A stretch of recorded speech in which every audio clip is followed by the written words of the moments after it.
আসসালামু আলাইকুম ওয়া রাহমাতুল্লাহি ওয়া বারাকাতুহু। আলহামদুলিল্লাহি রাব্বিল আলামিন, আসসালাতু ওয়াসসালামু আলা সাইয়্যিদিল মুরসালিন ওয়া আলা আলিহি ওয়া আসহাবিহি আজমাইন। আউযু বিল্লাহি মিনাশ শাইতানির রাজীম। বিসমিল্লাহির রহমানির রহিম। সম্মানিত সুপ্রিয় দিনদার ইমানদার মুসলিম ভাইয়েরা, আমরা আল্লাহ রাব্বুল ইজ্জত ওয়াল জালালের দরবারে তার একান্ত অনুগ্রহের শুকরিয়া আদায় করি, যিনি একটি আরবি নতুন বছরে আমাদেরকে আবার নতুনভাবে জীবনের ব্যাপারে পরিকল্পনা করে সিদ্ধান্ত নেওয়ার তৌফিক দিয়েছেন। এজন্য আমরা পড়ি আলহামদুলিল্লাহ।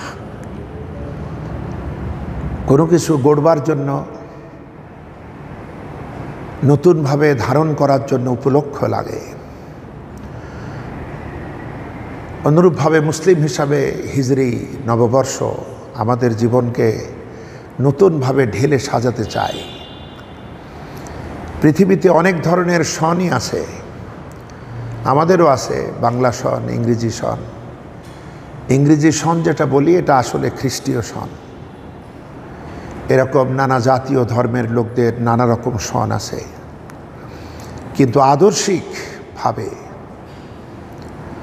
যে সনটি সত্য এবং মিথ্যার সাক্ষ্য বহন করে, সত্য এবং মিথ্যার সংগ্রামের, সংঘাতের, হক এবং বাতিলের চিরন্তন দ্বন্দ্বের ইতিহাস বহন করে, সেটি হচ্ছে হিজরি সন।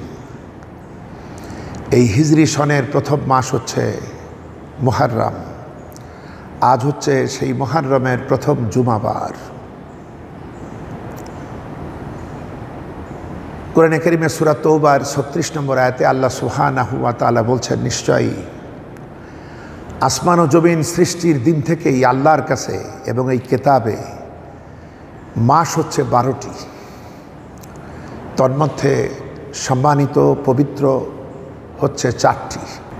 এর 2টি মাস আমরা পেরিয়ে এবার তৃতীয় মাসে এসেছি, এবং এই তৃতীয় মাসটিই হচ্ছে হিজরি সনের প্রথম মাস।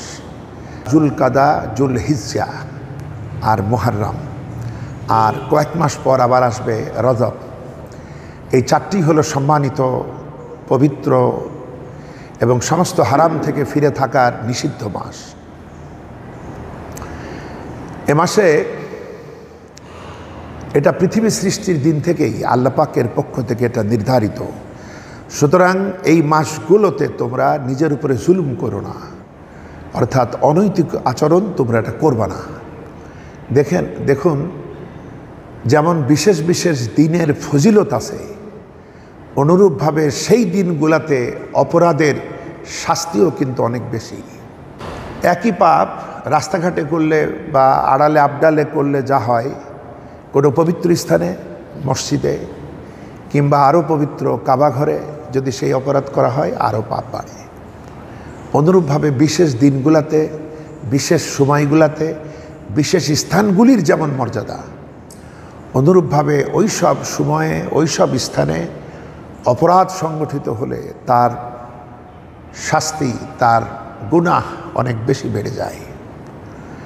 তো রাব্বুল আলামিন নিজেই নিষেধ করেছেন, এই মাসগুলোতে তোমরা নিজেদের উপরে জুলুম করো না, নিজেকে ক্ষতিগ্রস্ত করো না। সেজন্য আমাদের সতর্ক থাকা দরকার, এবং কখনো যদি মানবীয় দুর্বলতায় ভুল হয়ে যায়, তবে তওবা করতে যেন আমরা দেরি না করি, এটা আমাদের মনে রাখতে হবে। আরবি হিজরি সন, আমরা জানি মহানবী মুহাম্মদুর রাসূলুল্লাহ সাল্লাল্লাহু আলাইহি ওয়াসাল্লাম, তিনি ছিলেন সত্যের পতাকাবাহী। আল্লাহর পক্ষ থেকে তিনি নবী, রাসূল এবং আল্লাহ পাকের হাবিব, এবং সমস্ত নবীদের তিনি সর্দার, এবং তিনি হচ্ছেন সর্বশেষ নবী, রাসূল। তার মাধ্যমে এই শরিয়াকে, আল্লাহর পক্ষ থেকে বিধিবিধানকে পরিপূর্ণ করা হয়েছে, এবং এটা কমপ্লিট করা হয়েছে, এটাকে শেষ করা হয়েছে, ফাইনাল। আর নতুন করে কিছুই আর আসবে না।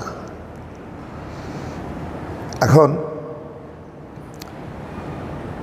সাহাবারা সিদ্ধান্ত নিয়ে এই সালটিকে তারা হিজরতের শুরু থেকে করলেন।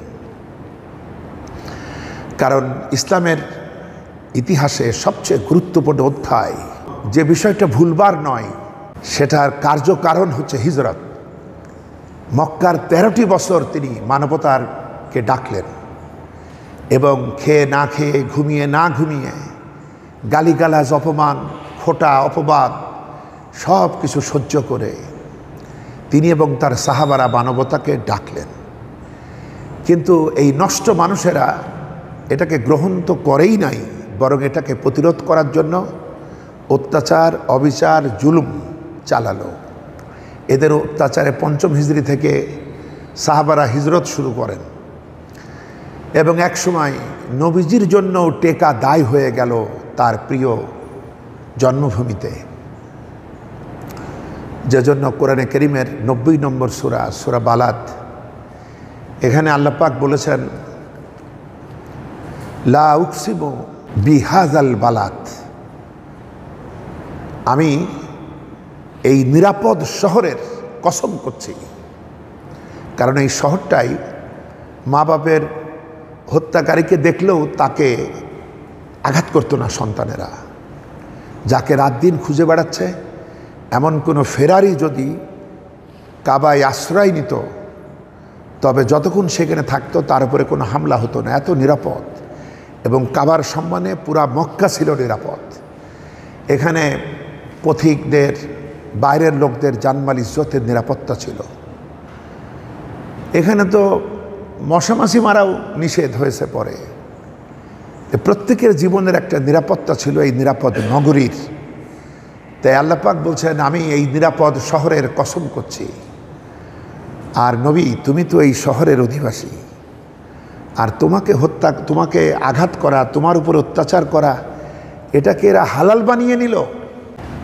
চিন্তা করুন যে এখানে পিতার খুনির জীবনের নিরাপত্তা আছে, নিজেদের দুশ্মনের নিরাপত্তা আছে, অথচ তুমি যাকে কদিন আগেই লোকেরা আল আমিন বলতো, আর সাদিক বলতো, নিজেদের পারস্পরিক দ্বন্দ্ব সংঘাতকে তোমাকে দিয়ে মিটাইতো, আর এখন তোমার জীবনে কোনো নিরাপত্তা নেই।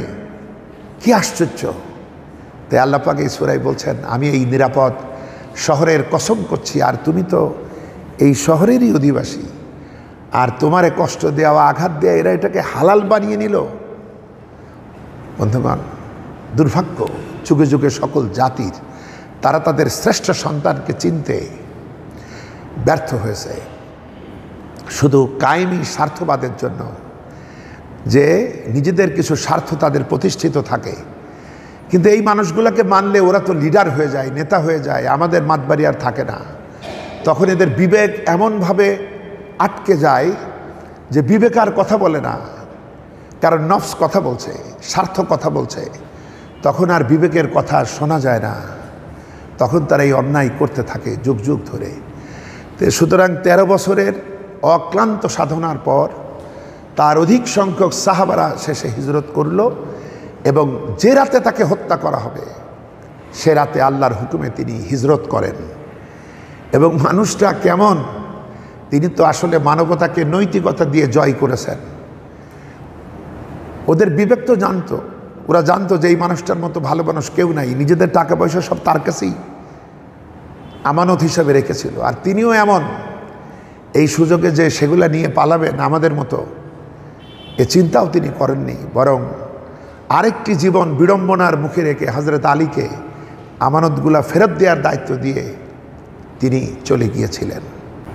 এই বিষয়গুলা কত বড় ব্যাপার, এটা সাধারণ মানুষের উপরে বিশাল প্রভাব পড়ে।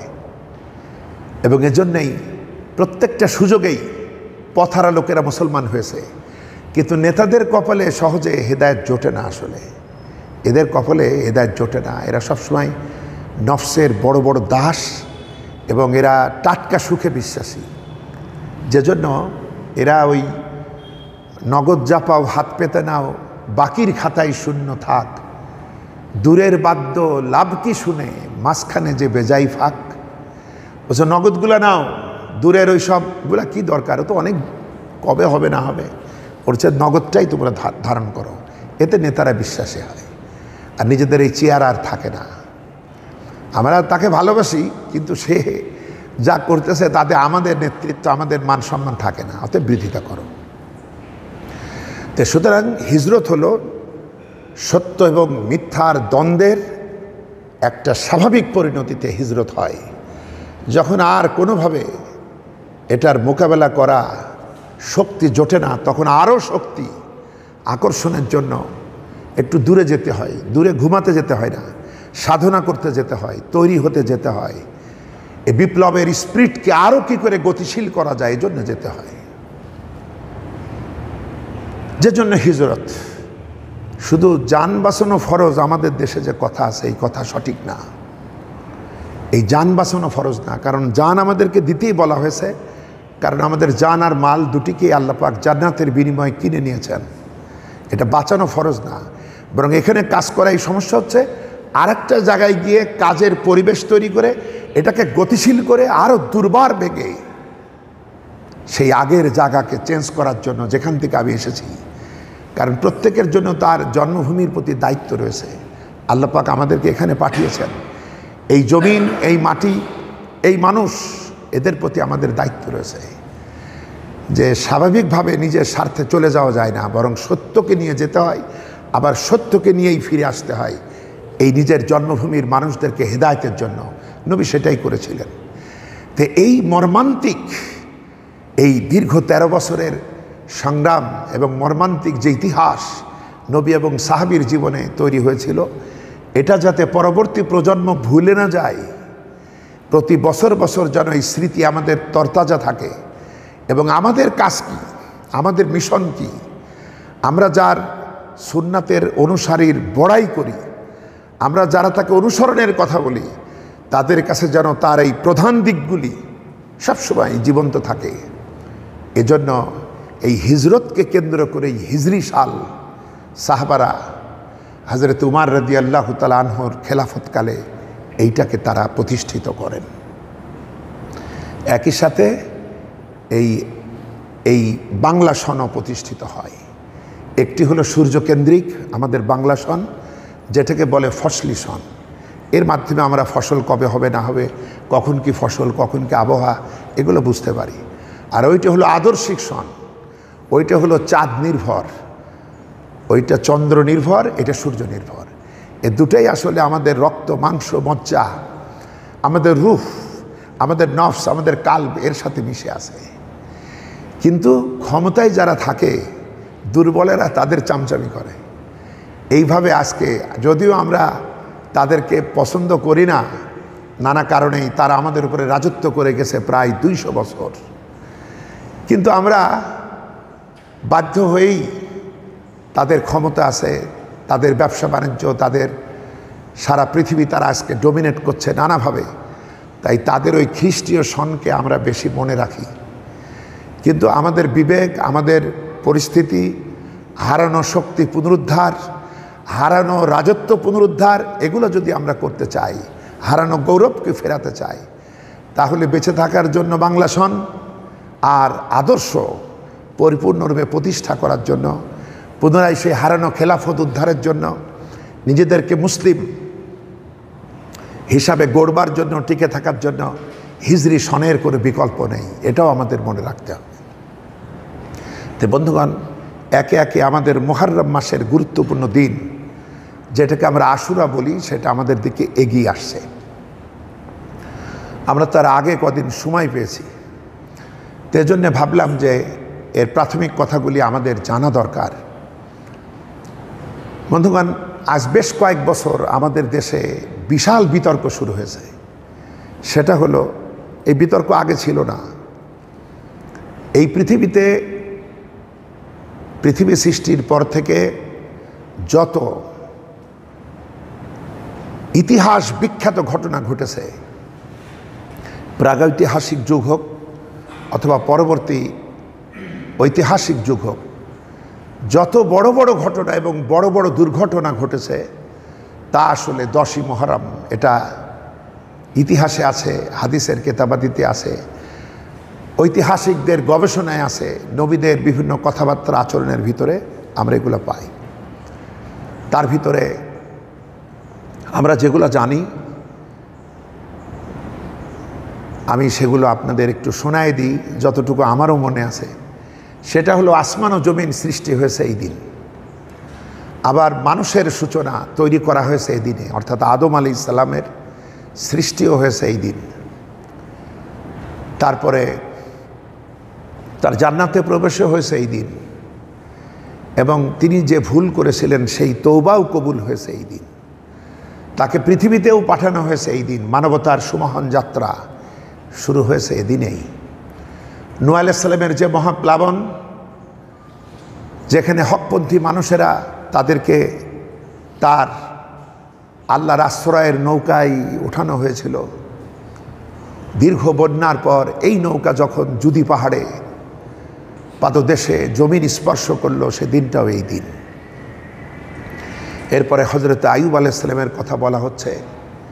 সেটা হচ্ছে তার যে দীর্ঘ দিন রোগভোগের পর রোগ মুক্তি, সেটাই ছিল এই মহিমান্বিত দিনে 10ই মুহররম, যেটাকে আশুরা বলা হয়। এছাড়াও দাউদ আলাইহিস সালামের ভুল ত্রুটি আল্লাহ পাক এদিনে মাফ করেন। সুলাইমান আলাইহিস সালাম সাময়িকভাবে রাজত্ব থেকে একটু ক্ষমতাচ্যুত হয়ে পড়েছিলেন, সেটাও তার হাতে এদিনই ফিরিয়ে দেওয়া হয়। এছাড়াও ঈসা আলাইহিস সালামের জন্ম এদিনে, অথবা আসমানে আরোহণ এদিনে অনুষ্ঠিত হয়েছে। এরপর এই সমস্ত বর্ণনা আছে। এই বর্ণনাগুলো নিয়ে অনেক মতভেদ আছে, বিভিন্ন মতভেদ আছে, কিছু সন্দেহ আছে। আর একটা বর্ণনায় কোনো সন্দেহ নেই, সেটা হলো এই দিন আল্লাহ পাক ফেরাউন এবং তার দলবলকে এই দিন সাগরে ডুবাই মেরে ফেললেন, সাগরে ডুবিয়ে দিলেন। আর দীর্ঘকাল হযরতে মূসার নেতৃত্বে যে বনী ইসরাইলের স্বাধীনতা আন্দোলন চলছিল, আজকে সেই বনী ইসরাইল তাদের স্বাধীনতা লাভ করলো। সুবহানাল্লাহ। এই বর্ণনাটার ব্যাপারে কোনো সন্দেহ নেই। আর এই যে এতক্ষণ যেগুলো বললাম, এর মধ্যে নানা রকম মতভেদ, নানা রকম সন্দেহ এর ভিতরে আছে। তবে যেটাই থাকুক, এই সমস্ত কথা দ্বারা বোঝা যায় এটা একটা গুরুত্বপূর্ণ দিন। এবং মক্কাতেও কুরাইশরা আগে থেকেই এই দিনে রোজা পালন করত। তার মানে এই দিনটা বহু আগে থেকেই স্মৃতিময় একখানে দিন। এই দিনটিকে সকল জাতি সম্মানের চোখে দেখেছে। সব নবীর শরীয়তেই কোনো না কোনো শুভ সংবাদ এই ব্যাপারে ছিল, এবং নবীজিও মক্কায় থাকতে ওই কুরাইশদের মতোই তিনিও রোজা রাখতেন। এরপরে তিনি হিজরত করে মদিনায় এলেন। মদিনায় এসে দেখলেন ইহুদিরাও রোজা রাখে, মদিনাবাসীরাও রোজা রাখে। তখন তিনি ইহুদিদেরকে বললেন, তোমরা এই দিন রোজা রাখো কেন? তখন ইহুদিরা বললে, এটা তো আমাদের বড় উৎসবের দিন। এদিন আমরা আমাদের মেয়েদেরকে সাজাই, অলংকার পরাই, ভালো ভালো কাপড় চোপড় দিয়ে সাজাই, এটা আমাদের ঈদের দিনের মতো। কারণ হলো দীর্ঘ সংগ্রামের পর, দীর্ঘদিনের নির্যাতনের পর, নিষ্পেষণের পর হযরতে মূসা আলাইহিস সালামের নেতৃত্বে প্রচণ্ড স্বৈরাচার, একনায়কতন্ত্র, ডিক্টেটর ফেরাউনের মোকাবেলায় আল্লাহ আমাদেরকে বিজয় দিয়েছিলেন এবং ওদেরকে পানিতে ডুবাই মারছিলেন। তাই শুকরিয়া স্বরূপ আমাদের নবী হযরতে মূসা আলাইহিস সালাম এদিন সওম পালন করেছেন, রোজা পালন করেছেন। আমরা তার স্মরণে আমরাও এই দিনটা রোজা রাখি। নবীজি বললেন, এটা বুখারী ও মুসলিমের হাদিস, অনেক জায়গায় এই হাদিসটা বর্ণিত এই কেতাবে, যে নবীজি বললেন, তোমাদের চাইতে মূসার আমি বেশি নিকটে, সুতরাং আমিও এটা সওম পালন করব। নবী তো করেই আসছিলেন, কিন্তু সেই সময় উদ্দেশ্যটা জানা ছিল না। কুরাইশদের দেখে তিনি জাহিলিয়াতের জামানায় রোজা করতেন, ওরাও করত, নবীও করতেন। এইবার মদিনা এসে নবী জানলেন, এবার তিনি বললেন, তোমাদের থেকে মূসা আমার বেশি নিকটে, সুতরাং আমিও এটা করব। এটা কত আনন্দের ব্যাপার যে স্বৈরতন্ত্রের পতন, এটা মানবতার জন্য একটা বিশাল আনন্দ। আচ্ছা, এরপরে সাহাবারা বললেন, হুজুর আপনি রোজা রাখবেন, ইহুদিরাও রাখে, আপনিও রাখেন, কেমন যেন হয়ে গেল। নবী বললেন, আমি যদি বেঁচে থাকি তাহলে আগামী বছর ওর আগের দিন রোজা রাখবো। ইহুদিরা তো একদিন রাখে, তা আমি 9 তারিখে রাখবো, 10 তারিখে রাখবো। কিন্তু নবীজি আর এই সুযোগটা পাননি, তার আগেই নবীজির ইন্তেকাল হয়ে যায়। পরবর্তীতে সাহাবারা রেখেছেন। তবে মাহে রমজানের রোজা ফরজ হওয়ার পর এই রোজা আর বাধ্যতামূলক থাকে নাই। এরপরে সাহাবারা যাদের ইচ্ছা হতো রাখতো, যাদের ইচ্ছা না হতো বা সুযোগ ছিল না তারা রাখতেন না। তবে রোজাটা অনেক ফজিলতপূর্ণ। নবীজি আরও বলেছেন যে আমি আশা করি মাহে রমাদানের রোজার পর এই রোজাটা সব থেকে সর্বোত্তম, কারণ এই মাসটা হচ্ছে আল্লাহর মাস, সব মাসই আল্লাহর। কিন্তু মুহররম মাসটাকে শাহরুল্লাহ বলা হয়েছে। আফজালুস সিয়াম বাদ রমাদান শাহরুল্লাহ এ মুহররম। নবীজি বলেছেন রমাদানের পর আশুরার রোজা, মানে আল্লাহর মাস মুহররমের এই আশুরার রোজা সব থেকে সর্বোত্তম। সুবহানাল্লাহ। সুতরাং যারা বেশি সওয়াব আমরা নিতে চাই, আল্লাহর নবীর এই অনুসরণ করে আমরা খুব ভালো মানের একটা বিশেষ নিয়ামত আমরা লাভ করতে পারবো, যে এটা বিগত 1 বছরের গুনার কাফারা। সুবহানাল্লাহ। তো এইভাবে গুরুত্বের কথা বলা হয়েছে। এই হাদিসগুলো সব সহিহ, যেগুলো আমি আপনাদেরকে এখন শোনালাম। কিন্তু যে বিষয়টা আজকে আরও একটি কথা আছে, এই পৃথিবী ধ্বংস হবে কবে? অর্থাৎ মুহররমের এই আশুরার সাথে সম্পর্কিত শুরু থেকে শেষ পর্যন্ত আপনি চিন্তা করুন, এত গুরুত্বপূর্ণ একটা সময় আমাদের সামনে। এই পৃথিবীর শুরু, মানবতার যাত্রার সূচনা, এটাও যেমন যেদিনে হয়েছে ওই দিনেই পৃথিবী বিদায় হবে, এবং সেই দিনটাও হবে জুমাবার। আমরা বলি সুবহানাল্লাহ। সুতরাং এই 10ই মুহররমের রেঞ্জ, এইটার প্রভাব, এইটার আয়ত্তাধীনে শুরু থেকে শেষ। কিন্তু আমাদের দুর্ভাগ্য আছে কিছু, যখন আপনাদের এরকম দায়িত্ব পালন করতাম না, তখন বিভিন্ন মসজিদে জুমা পড়তাম। কোনো বছরে হয়তো ঢাকায়, কোনো বছরে আরেক জায়গায়, কোনো বছরে এলাকায়, বিভিন্ন জায়গায় জুমা পড়তাম। দেখতাম যে বেশ 8-10 বছর থেকে একটা ভালো মানের বিতর্ক শুরু হয়েছে আলেমদের ভিতর, যেটা আগে ছিল না।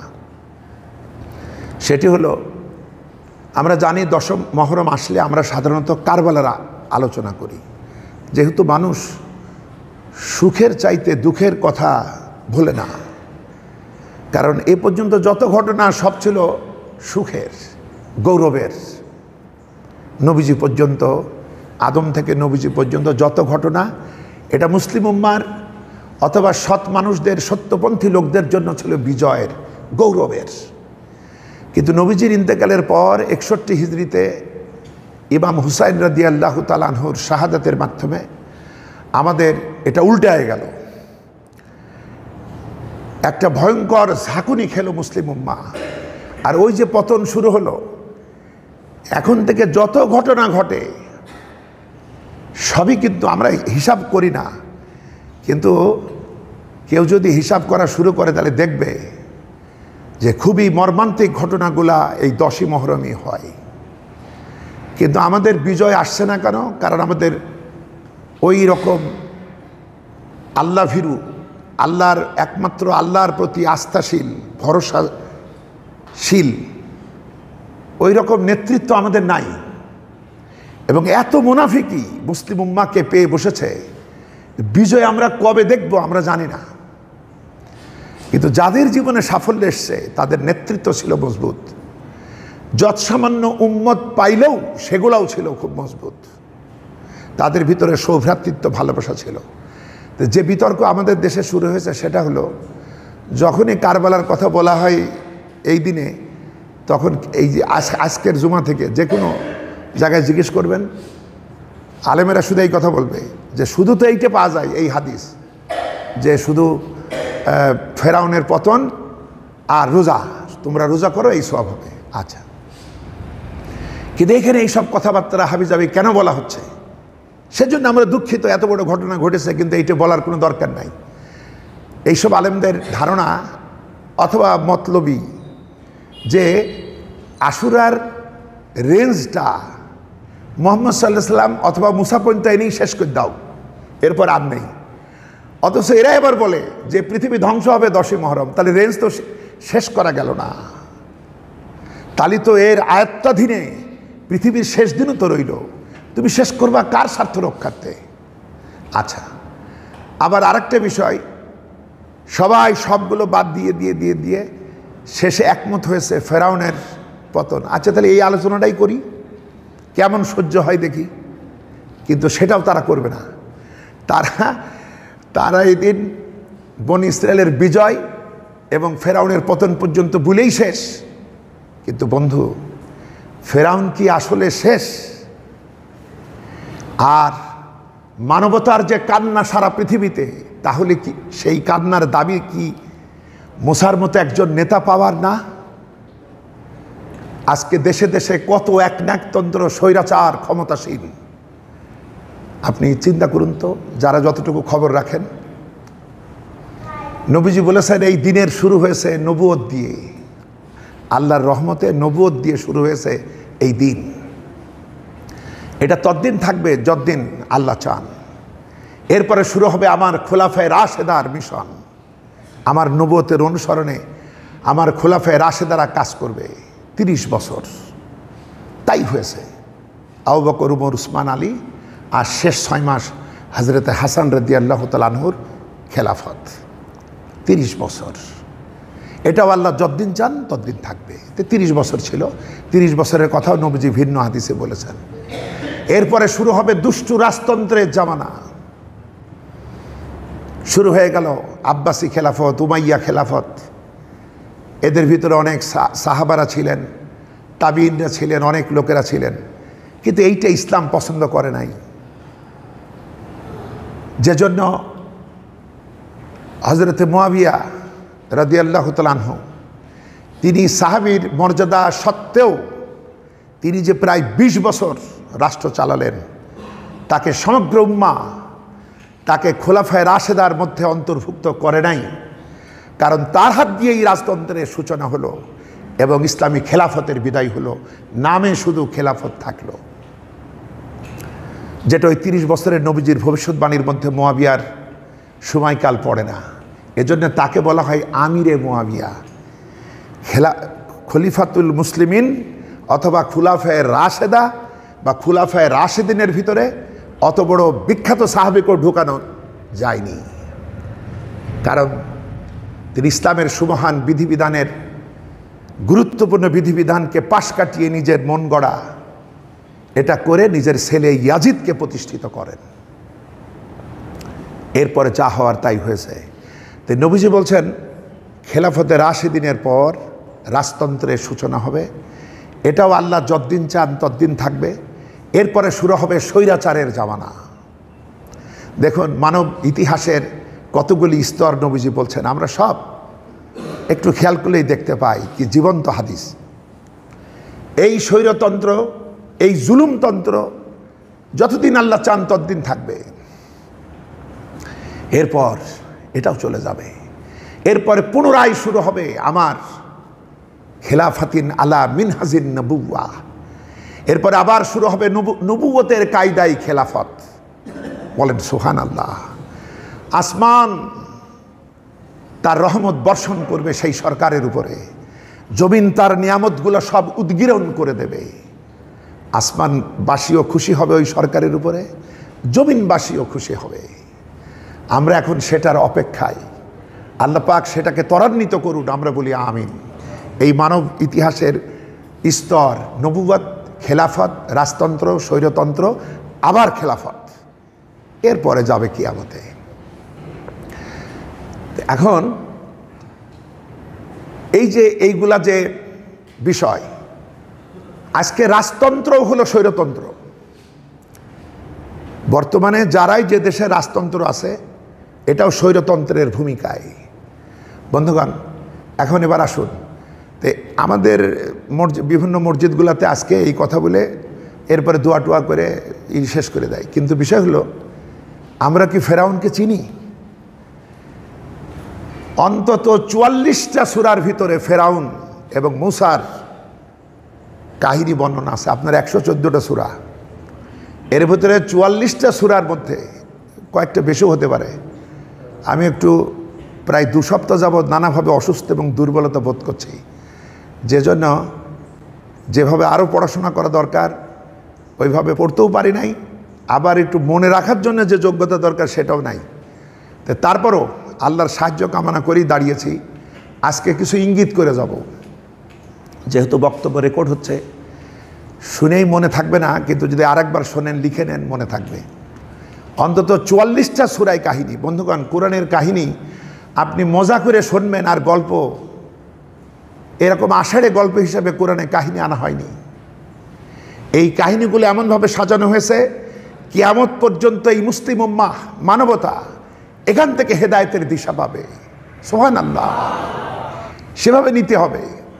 যে জন্য একই ঘটনা এই সূরায় একটু, ও সূরা একটু, ও সূরা একটু, প্রত্যেকটার কিন্তু উদ্দেশ্য আছে। এজন্য জানতে হবে আমাদের। আমি কিছু নাম যতদূর মনে পড়ে বলি। কোরআনে কারীমের 2 নম্বর সূরা, যেটা সূরা বাকারা, এখানে আছে।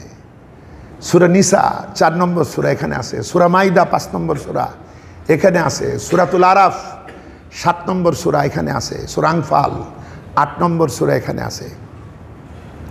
এরপরে 10 নম্বর সূরা সূরা ইউনূস, 11 নম্বর সূরা সূরা হুদ, 12 নম্বর সূরা সূরা ইউসুফ, সূরা ইব্রাহিম 14 নম্বর সূরা, এখানেও মুসার ফেরাউনের কাহিনী আছে। এছাড়া রয়েছে সূরা বানী ইসরাইল 17 নম্বর সূরা, 18 নম্বর সূরা কাহাফ। এরপরে রয়েছে সূরা তাহা 20 নম্বর সূরা। এরপরে রয়েছে সূরা আম্বিয়ার মধ্যে 21 নম্বর সূরা। এরপরে রয়েছে সূরা হজ 22 নম্বর সূরা। এরপরে রয়েছে 23 নম্বর সূরার মধ্যে সূরা মুমিনুন। এরপরে রয়েছে সূরা ফুরকান 25 নম্বর সূরা। 26 নম্বর সূরা সূরা শুআরা, 27 নম্বর সূরা আন-নামল, 28 নম্বর সূরা সূরাতুল কাসাস। সূরা কাসাসে তো জন্ম থেকে ফেরাউনের মুখোমুখি দাঁড়ানো পর্যন্ত বর্ণনা আছে। প্রথম রুকুতে ফেরাউনের রাজনীতির মূল বিষয়টা আল্লাহ বর্ণনা করেছেন। তো এইগুলো তো আমাদের আলোচনা কেউ করে না। এত বড় সহিহ হাদিস এটা। আমরাই বলিয়ে এই কথা বলে কারবালাকে বাতিল করি, যে এই দিন কিসের কারবালার কথা, ওটা তো হয়েছে তাই বলে এই বলবো নাকি? আসল ঘটনা হলো এই রোজার, আমরা তো কারবালার জন্য রোজা করি না। আমাদের রোজাটা মুসা যে জন্য করেছিলেন আলাইহিস সালাম, রসুল্লাহর কথা মতো, রসুলের অনুসরণে আমরা ওই জন্যই করি। কিন্তু এত বড় ব্যথাতুর মর্মান্তিক ঘটনা যে ইমাম হুসাইন এবং হাসান নিয়ে রসুল্লাহ বলেছেন, এরা এই পৃথিবীতে আমার জন্য সুগন্ধি ফুল বিশেষ। তাদের মতো মানুষ এবং রসুলের পুরা বংশ, শুধু জয়নুল আবিদিন আর কিছু মহিলা বাদে পুরাটাই শেষ করে ফেলা হলো। এটা একজন মোমেনের দিলে কাঁপাবে না? এবং এটা তো আন্দাজ ওই দিন হয় নাই, আল্লাহই তো বাছাই করেছে, নইলে আমরা তো ভুলে যেতাম। সাহাবী তো এই প্রথম শহীদ হয়নি, এর আগে হযরতে হামজা শহীদ হয়েছেন, কত আশারে মুবাশশারা সাহাবী শহীদ হয়েছেন, কত মাক্কি সাহাবী, মুহাজির, আনসার শহীদ হয়েছেন বদরে, উহুদে, হুনাইনে, ইয়ারমুকে। আমরা কয়জনকে মনে রাখছি? কিন্তু এইটা মনে রাখতে হবে, যে জন্য আল্লাহ নিজে ঘটাইছেন। আল্লাহ কোনো কিছু তো আল্লাহর ইচ্ছার বাইরে ঘটে না, এবং এটা মনে রাখার মতো দিন। এবং এটাও হাদিসে এসছে, সকল শহীদের সর্দার হলো ইমাম হুসাইন। বলেন সুবহানাল্লাহ। দেশে বিষয় না এগুলা, আর এগুলো এইভাবে করে। তাহলে এবার আপনি শোনেন, মুসার কথাই শোনেন। আপনি যারা এইসব বলে আজকে ভাড়া খাটে, রাজতন্ত্রের ভাড়া খাটে, রাজতন্ত্রের যে দেশগুলা আলখেল্লা পরিহিত, আমাদেরকে খেজুর দিয়ে, পানি দিয়ে, আমাদের নেতাদেরকে দাওয়াত দিয়ে হজ করায় ভুলায় দেয়, তাদের অসংখ্য আকাম সব আড়াল করে ফেলেছে তারা। এইভাবে ওদের মুবাল্লিগরা এইভাবে কথা বলে আমাদেরকে মিসগাইড করে। বন্ধুগণ, প্রতিটি স্পন্দন মুসলমানের বুকে বাঁচতে হবে, প্রতিটি বেদনা। রাসূলুল্লাহ বলেছে মোমেনরা একটা দেহের মতো, এর পায়ে কাটা ফুটলে মাথা টের পাবে। এত বড় শাহাদাত, এত বড় বিপর্যয়, ইমাম হুসাইনের শাহাদাতের মাধ্যমে খেলাফতের যে বিপর্যয় ঘটল, আজ এই উম্মত 1400 বছরেও সেটা ফিরিয়ে আনতে পারে নাই। বিষয়টা সহজ, বিষয়টা ভুলে যাওয়ার মতো। বন্ধুগণ, এটা ভুলে যাওয়া যাবে না। তা আমি আগামী জুমায়ও কথা বলবো ইনশাল্লাহ। আজকে আমি একটু বলি ফেরাউনের ব্যাপারটা সংক্ষেপে, বেশি সময়ও নাই। সূরা কাসাসটা শুরু হচ্ছে কিভাবে দেখেন, আল্লাহ পাক কাহিনীটা কিভাবে বলছেন। সূরা কাসাস 28 নম্বর সূরা। তসিমিন তিলকা আয়াতুল কিতাবিল মুবিন, এগুলো হচ্ছে সুস্পষ্ট কিতাবের আয়াত। নাতলু আলাইকা মিন নাবাই মূসা ওয়া ফিরআউনা বিল হক, আমি মূসা ও ফেরাউনের কিছু বৃত্তান্ত সত্য সহকারে মোমেনদেরকে শোনাচ্ছি। এরপরে আল্লাহ শুরু করছেন 4, 5, 6 নম্বর আয়াত। ইন্না ফিরআউনা আলা ফিল আরদ, নিশ্চয়ই ফেরাউন তার দেশে পরাক্রমশালী হয়ে উঠল। এবং সে কি করল? সে তার দেশবাসীকে বিভক্ত করল এবং এদেরকে নানাভাবে বিভক্ত করে একটা দলকে একেবারে দুর্বল বানায় ফেলল। এবং সে কি করত? সে এদের পুত্র সন্তানগুলোকে হত্যা করত আর মেয়েদেরকে বাঁচায় রাখত। আর প্রকৃত সন্ত্রাসী বিপর্যয় সৃষ্টিকারী ছিল এই ফেরাউনি। এটা আল্লাহ পাক বলছেন 4 নম্বর আয়াতে। 5 নম্বর আয়াতে গিয়ে আল্লাহ পাক বলছেন, আমি সিদ্ধান্ত নিলাম যাদেরকে এই দুর্বল বানিয়ে রাখা হয়েছিল এদেরকে আমি জমিনে নেতৃত্ব দেব, এদেশের উত্তরাধিকারী তাদেরকে বানাবো এবং তাদেরকে ক্ষমতায় বসাবো। এবং ফেরাউন এবং তার প্রধানমন্ত্রী হামান আর তার দল বলকে দেখায় দেব যে বিষয়ে তারা ভয় পাইত।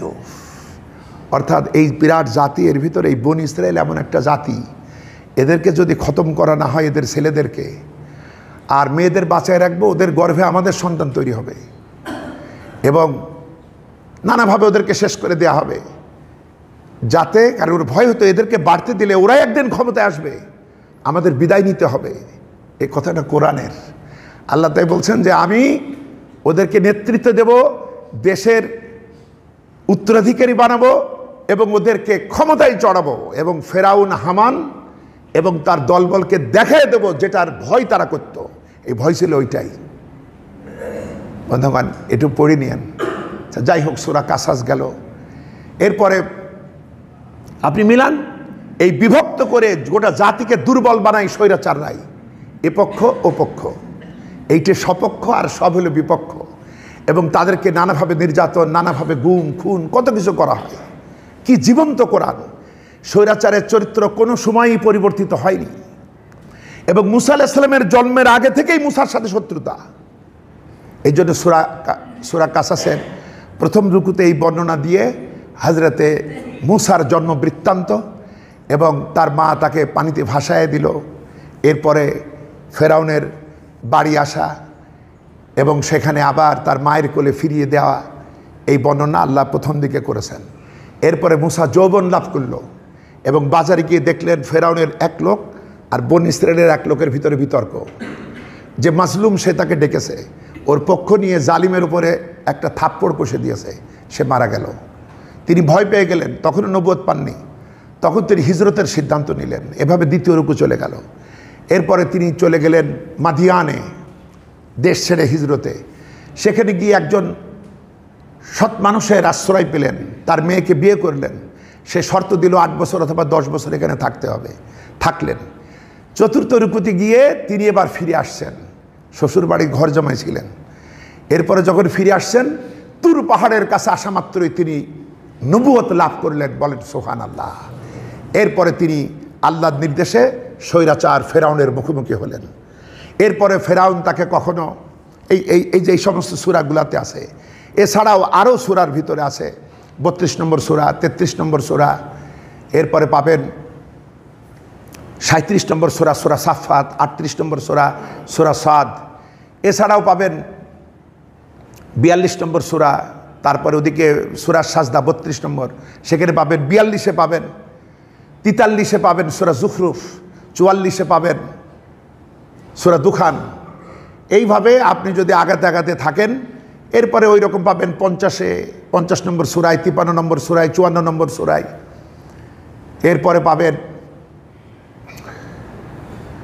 পাবেন 61 নম্বর সূরা, 64 নম্বর সূরা, এইভাবে যেতে যেতে 79 নম্বর সূরা, 85 নম্বর সূরা, 89 নম্বর সূরা, এই মোটামুটি হয়তো কয়েকটা এড়িয়ে গিয়েছে 44টা সূরার ভিতরে এই বর্ণনা। এটা আমাদের জানতে হবে না। আপনি স্বৈরাচারের পতন চাবেন, অথচ মূল স্বৈরাচারের রাজনীতি বুঝবেন না। আপনার নেতা এবং আপনি যারা স্বৈরাচার বিরোধী, তারা মুসার নেতৃত্ব বুঝবেন না, কোনো দিন এই উম্মার কপালে বিজয় আসবে না। আল্লাহ পাক সব থেকে বেশি কোরআনে যার আলোচনা করেছেন সেটা মুসার আর ফেরাউনের আলোচনা।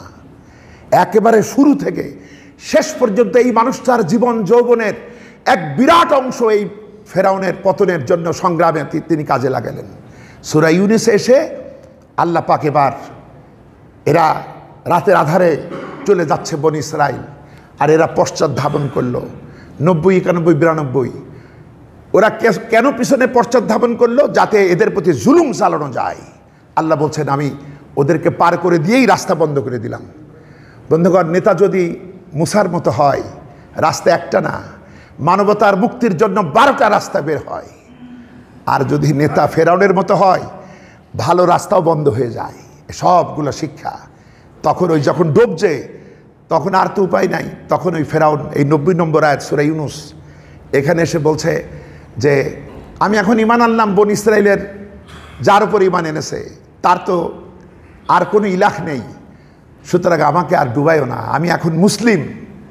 তখন আল্লাহ বলছেন এখন তো আমি শুধু তোকে মারবই না, বরং তোকে দৃষ্টান্ত বানিয়ে রাখবো, তোর দেহটাকে আজ আমি বাঁচাইয়ে দেবো, যাতে পরবর্তী স্বৈরাচাররা তোকে দেখে শিক্ষা নিতে পারে।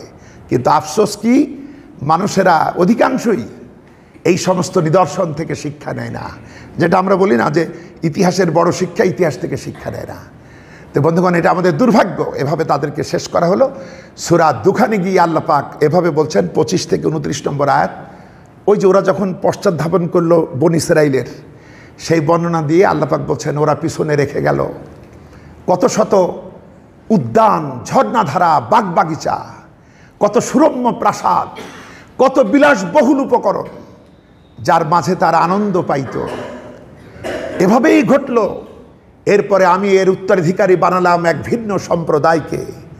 ওদের জন্য আকাশবাসীও কাঁদে নাই, ওদের জন্য জমিনবাসীও কাঁদে নাই। এটাই স্বৈরাচারের পরিণাম। যদি আমরা নেতৃত্ব ঠিক রাখি, আমাদের ইউনিটি ঠিক রাখি, তাহলে যুগে যুগে স্বৈরাচারের এই পরিণামই হয় যে ওরা সবই তৈরি করে, বিশাল উন্নয়ন করে, পরে এগুলা সব রেখে চলে যেতে হয়। কিন্তু আমাদের ভিতরে এত মুনাফিকি যে জন্য আমরা আসলে বিজয় পাচ্ছি না, আমাদের দোয়া কবুল হয় না, আমাদের সংগ্রাম বারবার আঘাতপ্রাপ্ত হয়। এজন্য আমার কথা হলো, সত্যি যদি এত বড় অভিশাপ দুনিয়ার দেশে দেশে থেকে এ থেকে মুক্তি পেতে হয়, তাহলে সবার আগে নেতা এবং অনুসারী যারা, তাদেরকে মুসা এবং ফেরাউনের এই সার্বিক ইতিহাস অধ্যয়ন করা লাগবে। তাছাড়া আমাদের জন্য এটা হবে সুদূর পরাহত। সর্বশেষ কথা হলো, আপনি রোজা রাখবেন, সিয়াম পালন করবেন। তো সিয়াম পালন কারা করবে? যারা মুসা নামক নেতৃত্বের সপক্ষ শক্তি। শুধু নিজেকে তওবার জন্য আত্মজিজ্ঞাসা করুন, আমি কি কোনো না কোনোভাবে স্বৈরাচারের সহায়ক? যদি আমি স্বৈরাচার একতন্ত্রের সহায়ক হই, তাহলে বিশ্বাস করুন আশুরার রোজা আপনার জন্য না।